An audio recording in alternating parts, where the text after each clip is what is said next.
बारिश हर साल होती है, लेकिन महाराष्ट्र के पुणे जिले के पिंपरी चिंचवाड़ के मोशी इलाके में हुई इस बारिश ने कुछ ही सेकंड में कई जिंदगियां बदल दी। लोग ऑफिस में रोज की तरह अपना काम कर रहे थे, कोई कंप्यूटर पर बैठा था तो कोई लंच कर रहा था। किसी को बिल्कुल भी अंदाजा नहीं था कि उनके बगल में खड़ा कचरे का पहाड़ कुछ ही पलों में उनकी जिंदगी पर टूट पड़ेगा। एक जोर की आवाज आई और देखते ही देखते पूरी 3 मंजिला बिल्डिंग मलबे में तब्दील हो गई। कुछ सेकंड्स पहले जो इमारत लोगों से भरी हुई थी, अगले ही पल धूल के गुबार में गायब हो चुकी थी। ये हादसा पिंपरी चिंचवड़ नगर निगम यानी पीसीएमसी के वेस्ट टू एनर्जी प्रोजेक्ट के प्रशासनिक भवन में हुआ। शुरुआती जानकारी के मुताबिक इमारत के बिल्कुल पास कई सालों से जमा कचरे का एक बहुत बड़ा ढेर था। लगातार हो रही भारी बारिश के बाद ये कचरे का ढेर खिसक गया और उसके भारी दबाव की वजह से इमारत का ढांचा भरभरा कर गिर गया। हालांकि अधिकारियों ने साफ कहा कि ये सिर्फ शुरुआती अंदाजा है। हादसे की असली वजह तकनीकी जांच पूरी होने के बाद ही समझ आएगा। जैसे ही इमारत गिरने की खबर मिली, पूरे इलाके में अफरा तफरी मच गई। सबसे पहले स्थानीय लोग मदद के लिए दौड़े और कुछ ही देर में PCMC, fire brigade, police, NDRF और मेडिकल टीम्स भी मौके पर पहुंच गई।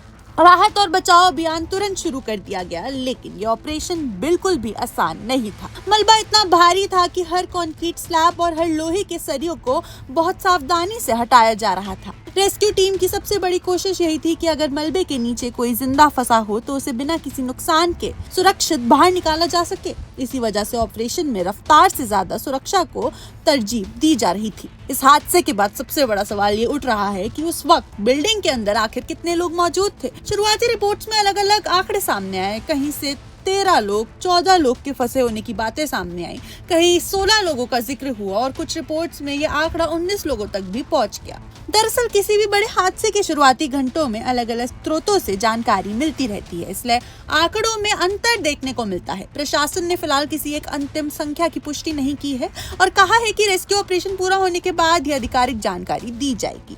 अब इस इलाके की मेयर रवि लांगड़े के मुताबिक लगातार हो रही बारिश की वजह से कचरे का बड़ा हिस्सा खिसक गया और उसी के दबाव में ये इमारत गिर गई। उन्होंने ये भी कहा कि प्रशासन की सबसे बड़ी प्राथमिकता मलबे में फंसे सभी लोगों को सुरक्षित बाहर निकालना है। फायर ब्रिगेड, एनडीआरएफ, पुलिस और हेल्थ डिपार्टमेंट की टीम्स लगातार राहत काम में लगी हुई है। कुछ लोगों को सुरक्षित बाहर निकाला गया, जबकि बाकी लोगों तक पहुंचने की कोशिश की जा रही है। लेकिन इस पूरे हादसे ने फिर एक बड़ा सवाल खड़ा कर दिया है। क्या इतने बड़े कचरे के ढेर की नियमित जांच हो रही थी? क्या लगातार बारिश के बाद सुरक्षा का कोई विशेष निरीक्षण किया गया? अगर खतरे का अंदाजा था तो बिल्डिंग को पहले खाली क्यों नहीं कराया गया? इन सभी सवालों का जवाब अब जांच रिपोर्ट ही देगी। अगर किसी भी तरह की लापरवाही सामने आती है तो जिम्मेदार लोगों पर सख्त कार्रवाई भी हो सकती है। फिलहाल पूरे देश की नजरें मोशी में चल रहे रेस्क्यू ऑपरेशन पर टिकी हुई है।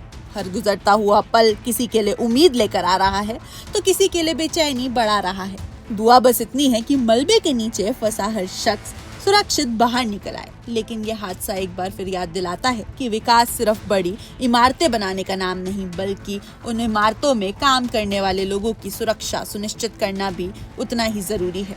अब सबको इंतजार है कि जांच रिपोर्ट कब आएगी, जो बताएगी कि ये सिर्फ प्रकृति का कहर था या फिर इस मलबे के नीचे किसी की लापरवाही भी दबी हुई थी। आपकी इस पर क्या राय है, हमें जरूर बताएं। आप देख रहे हैं one India Hindi. One India को सब्सक्राइब करें और कोई भी अपडेट मिस न करें। अभी वन इंडिया ऐप डाउनलोड करें।